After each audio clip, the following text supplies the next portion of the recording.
అందరికీ నమస్కారం. ఈరోజు మనం చిటపట చినుకులు మానవాళి మార్గదర్శకాలు అనే అంశం గురించి తెలుసుకుందాం. ఒక చిన్న చినుకు ప్రపంచానికి అన్నం పెడుతుందని ఎప్పుడైనా ఆలోచించారా? అదే చిన్న చినుకు చివరికి మహాసముద్రంలో కలుస్తుంది. బిందువు కాస్త సింధువుగా మారుతుంది. అదేలా మనిషి జీవితం కూడా ఒక గొప్ప ప్రయాణం. చినుకు చినుకుగా పడే నీటి బిందువులు కలిసి జోరు వానగా మారుతాయి.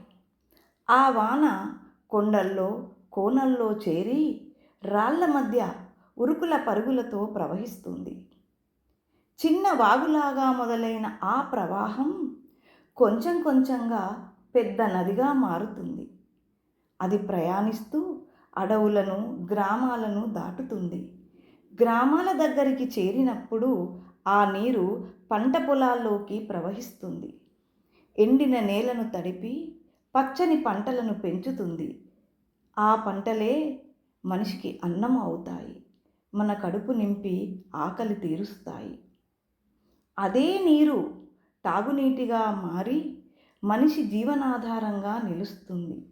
అంటే ఒక చిన్న చినుకు ఎన్నో ప్రాణాలకు ఆశగా మారుతుంది, ప్రాణాధారంగా నిలుస్తుంది.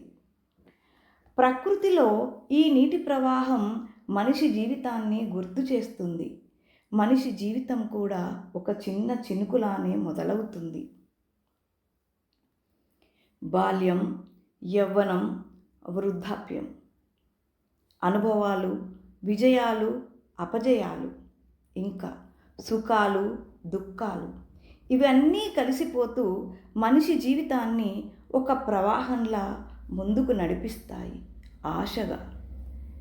నీరు పంటకు జీవం ఇస్తున్నట్లే మనిషి కూడా తన జీవితంలో ఇతరులకు ఉపయోగపడే పనులు చేయాలి.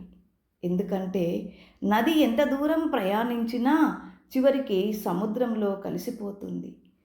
అలాగే మనిషి జీవితం కూడా ఎంత గొప్పగా జీవించినా చివరికి కాలంలో కలిసిపోతాడు. చినుకు సముద్రంలో కలిసిపోతుంది, మనిషి కాలంలో కలిసిపోతాడు.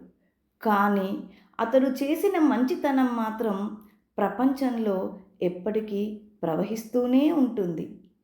అందుకే చిటపట చినుకుల చిరుదారహాసం మానవ జీవితానికి మరణం వరకు మార్గం చూపే జీవన ప్రవాహం.